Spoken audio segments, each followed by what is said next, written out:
नमस्कार दोस्तों, आपका स्वागत है वाईटी क्लासेज में। तो आज हम पढ़ेंगे राजस्थान की वनस्पति एवं वन संसाधन में तीसरा पार्ट। तो इसमें देखेंगे हम राजस्थान का अंगूर। तो राजस्थान का अंगूर किसे कहते हैं? राजस्थान का अंगूर कहते हैं जाल के फल यानी पीलू। जाल का फल, जाल का फल, जाल का फल यानी पीलू को कहते हैं। इसको राजस्थान का अंगूर कहते हैं। और यहाँ पर जसनाथ संप्रदाय के लोग इसकी पूजा करते हैं। जसनाथ संप्रदाय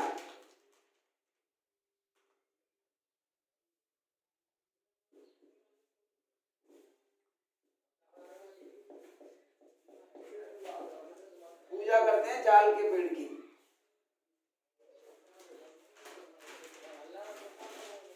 जाल के पेड़ की। राजस्थान में ऊंट की नाक को बीधने के लिए यानी ऊंट की नाक को बीधने के लिए किस झाड़ी का उपयोग करते हैं? तो वो करते हैं फोग या फोगला। फोग या फोगला की झाड़ी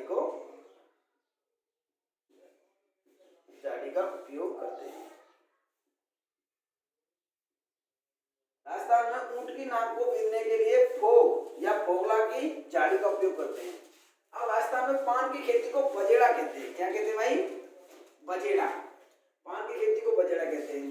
पंचकुटा है। पंचकुटा क्या है कि 5 सूखी सब्जियों का मिश्रण है।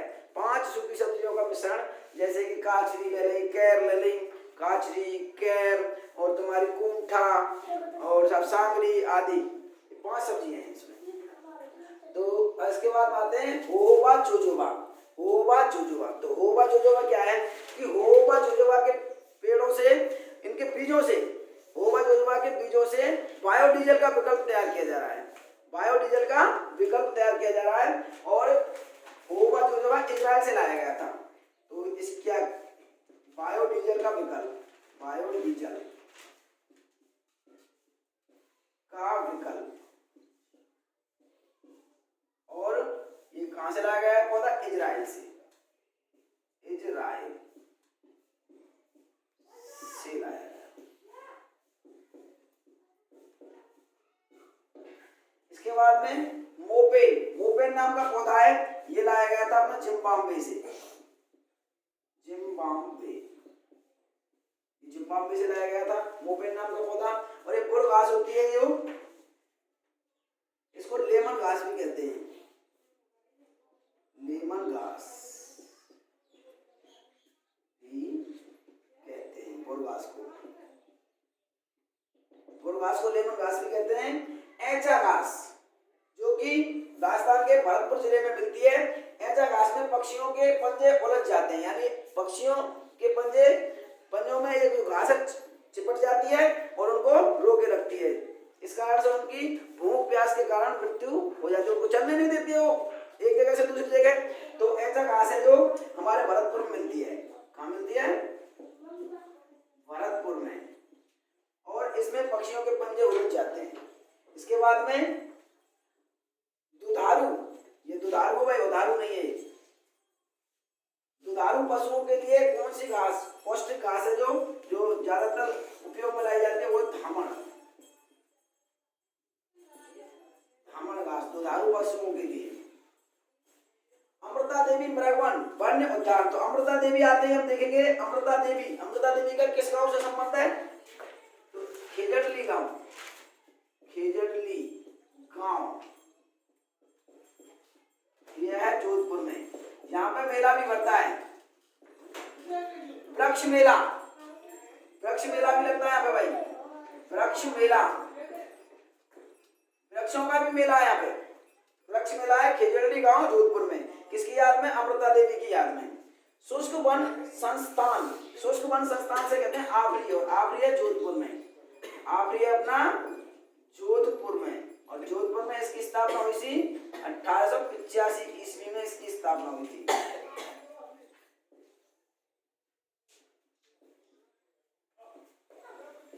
फिर इसके बाद में काजरी संस्थान, काजरी संस्थान भी जोधपुर में ही है। आवरी और काजरी दोनों जोधपुर में। इसकी स्थापना 1959 ईस्वी में जोधपुर स्थापित, जोधपुर, और 1959 ईस्वी में स्थापित। इसके बाद में हम अगली स्लाइड में देखेंगे। इसके बाद में खेजड़ी की पत्तियों को क्या कहते हैं? तो खेजड़ी की पत्तियों को कहते हैं लूम।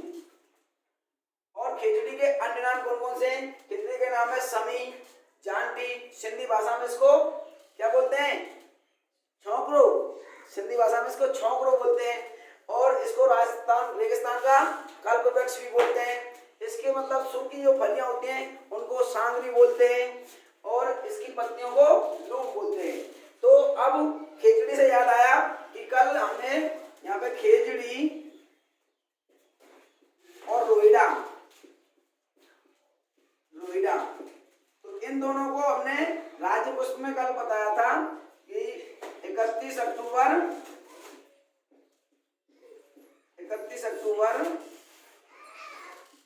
1981 बताया था। तो इस 81 को आज 83 में कन्वर्ट कर लें, क्योंकि 83 था, 31 से हो गया था। तो ये हो गया हमारा 31 अक्टूबर 1983 में। तो इनको दोनों को क्रम से, खेजड़ी को राज्य वृक्ष व रोहिड़ा को राज्य पुष्प कब बनाया गया था? 31 अक्टूबर 1983 में। जो भी हमारी वीडियो में गलती हुई करेगी, जो दूसरे दिन आ जाया करेगी, दूसरे दिन उसको अपडेट कर दिया करेंगे, और लिंक भी दे दिया करेंगे, पिन भी कर दिया करेंगे। उसको जो गलती हो गई उसको सुधार दिया करेंगे, क्योंकि मैं भी मानव हूँ, मानव गलतियों का भंडार है, मेरे से भी एक दो गलती हो जाती है, तो इसके लिए मैं क्षमा प्रार्थी हूँ। तो आगे देखेंगे, हम अगली क्लास जारी रखेंगे यहाँ से। तो इसको जरूर संशोधित कर ले में कि खेजड़ी हमारा जो राज्य वृक्ष है कब बना? 31 अक्टूबर 1983 को, और रोहिड़ा राज्य वृक्ष कब बना? 31 अक्टूबर 1983 को। इसके बाद में देखते हैं सागवान के सर्वाधिक वन। सागवान के सर्वाधिक वन कहाँ मिलते हैं? उदयपुर, बांसवाड़ा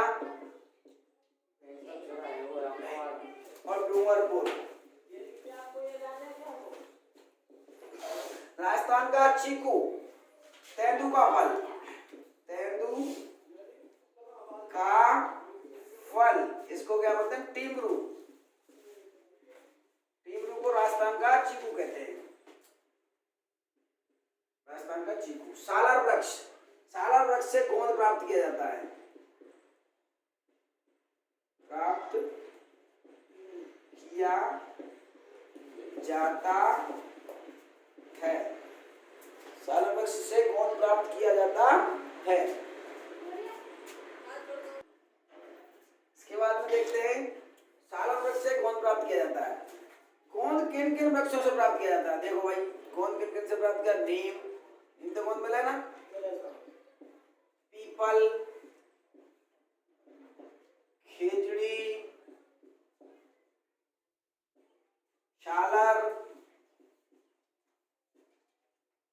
गूलर,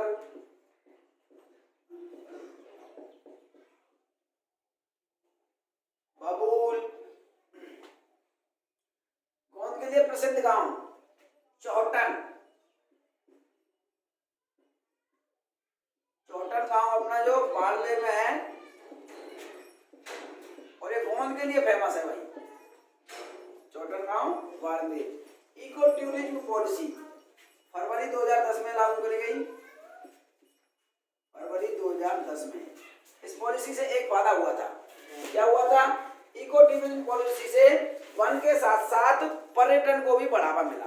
पर्यटन किसे कहते हैं? पर्यटन, जो बाहर के लोग घूमने आते हैं यहाँ पे, उसको हम पर्यटन कहते हैं, उसको हम पर्यटन कहते हैं। तो इस इको टूरिज्म पॉलिसी से दो फायदे हुए, तो वनों में वृद्धि हो गई, और एक हो गया अपने पर्यटन को भी बढ़ावा मिला। अरावली वृक्षारोपण योजना, तो अरावली वृक्षारोपण योजना अपने जापान के सहयोग से चल रही है। वृक्ष की ज्यादातर योजना जापान ने चलाई भाई। अरावली वृक्षारोपण योजना जापान के सहयोग से चल रही है, और ये 10 जिलों में चल रही है, 10 जिलों में चल रही है। इस योजना में क्या है कि अरावली को मतलब वृक्ष आच्छादित करने के लिए, अरावली को मतलब वृक्षों से ढकने के लिए ये योजना चलाई गई है। तो अरावली के सारे सारे वृक्ष लगाए जा रहे हैं इस योजना में। प्रशासनिक दृष्टि से सर्वाधिक व न्यूनतम वन, तो सर्वाधिक वन वाला प्रशासनिक दृष्टि से पूछ रहा है तो इसमें हो जाएगा अपना रक्षित वन। रक्षित वन सर्वाधिक है, और सर्वाधिक है वो कितने हैं, 56.43%। उसके बाद में सबसे कम पूछा उसने, तो सबसे कम लिखेंगे हम, आरक्षित के बाद में आ जाएगा अवर्गीकृत, अवर्गीकृत वन। अवर्गीकृत है 6.52%। इसके बाद में भौगोलिक आधार पर सबसे अधिक और सबसे कम वन, तो भौगोलिक आधार पर आ जाएंगे, सबसे अधिक हो जाएंगे उष्णकटिबंधीय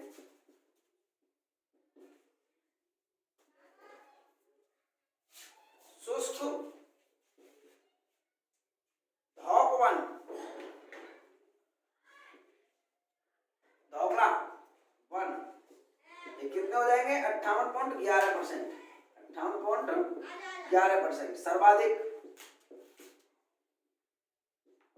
और सबसे कम हो जाएंगे अपने उपोष्ण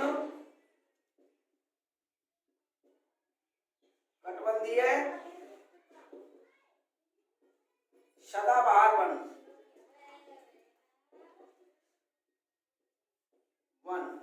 ये हो जाएंगे अपने 0.39%। और इसके बाद में सर्वाधिक वर्षा वाले वन, सर्वाधिक वर्षा वाले वन भी यही हैं, कौन से हैं, उपोष्ण कटिबंधीय सदाबहार वन। कितने परसेंट है, 0.39%। मरु वृक्षारोपण कार्यक्रम, ये कार्यक्रम क्या है, तो मरु वृक्षारोपण कार्यक्रम में रेगिस्तान के प्रसार को रोकने के लिए, रेगिस्तान के प्रसार को रोकने के लिए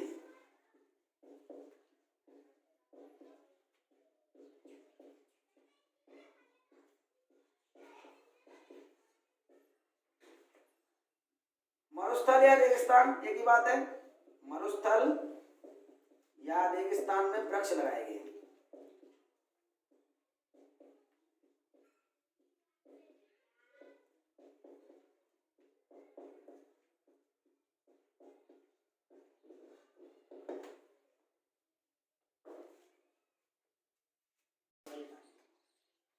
तो अब हम पढ़ाते हैं राजस्थान में पाई जाने वाली वनस्पतियां। इसकी ट्रिक है, हिमांशी मल्ल जी से आशीर्वाद ले, आशीष ले, हिमांशी मल्ल जी से आशीष ले। तो ये से हो जाएगा अपना हिमोद्भिद, हिमान से हिम से हो जाएगा हिमोद्भिद, और इससे हो जाएगा अपना शी से शीतोद्भिद, मां से हो जाएगा मरोद्भिद, और ला से हो जाएगा लवणोद्भिद, जी से हो जाएगा जलोद्भिद मतलब जा से, और आ से हो जाएगा अधिपादप, और सी से हो जाएगा शैलोद्भिद, और सा से हो जाएगा समोद्भिद।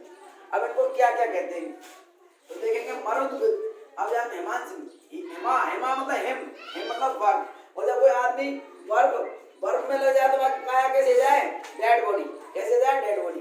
तो मतलब बर्फ में कब लग के आवे इनको, मतलब बर्फीले इलाके, बर्फीले प्रदेशों में, बर्फीले प्रदेशों में, बर्फीले प्रदेशों में ये वनस्पति मिलती है, बर्फीले प्रदेशों में। और बर्फीले प्रदेशों में बर्फ में बॉडी कब लगती है, बर्फ में बॉडी से बोलते हैं काया, क्या बोलते हैं, काया। तो इससे हो जाएगा काया, क्रायोफाइट। बर्फ में लग के मतलब बर्फ में लग के क्या आती है, बॉडी, बॉडी को बोलते हैं काया, तो क्रायोफाइट, क्रायोफाइट मोटर को बोलते हैं क्रायोफाइट, और ये बर्फीले प्रदेशों में मिलती है। इसके बाद लेते हैं शीतोद्भिद। शीतोद्भिद जब जो हमारी मतलब शीतोद्भिद क्या है, मतलब यहाँ पर टुंड्रा प्रदेश, टुंड्रा प्रदेश, और जो टुंड्रा प्रदेशों में जो मतलब वनस्पति मिलती है वहां पे मतलब शिखरों पर, टुंड्रा प्रदेश के शिखरों पर, और टुंड्रा प्रदेश के शिखरों पर मिलती है वनस्पति। शिखर मतलब ऊंची ऊंची चोटियों पर, और जब भी कोई वहां रहेगा टुंड्रा प्रदेश के शिखरों पर रहेगा तो मतलब बर्फ ही बर्फ पड़ेगी वहां पे, और वहां रहेगा तो अपने को वो सैक्रिफाइस ही करेगा। सैक्रिफाइस मतलब बलिदान, वो तो मतलब जानबूझ के कर रहा है, वहां रहेगा तो सैक्रिफाइस, तो सैक्रिफाइस को सैक्री से ले लेंगे सैक्रोफाइट, क्या ले लेंगे, सैक्रोफाइट। शीतोद्भिद मतलब सैक्रोफाइट बोलेंगे उसको, और टुंड्रा प्रदेश के शिखरों पर ये वनस्पति मिलती है। इसके बाद लेंगे मरोद्भिद। मरोद्भिद में होता है जीरोफाइट, यानी मरुस्थल, यानी मरुस्थल, ये मरुस्थल में मिलती है पश्चिमी मरुस्थल में, राजस्थान के पश्चिमी मरुस्थल में मिलती है जलवायु। सॉरी, ये वनस्पति पश्चिमी मरुस्थल में वनस्पति मिलती है, और पश्चिमी मरुस्थल में वर्षा ना के बराबर होती है, ना मतलब 0 के बराबर, तो 0 इसको क्या कहेंगे 0।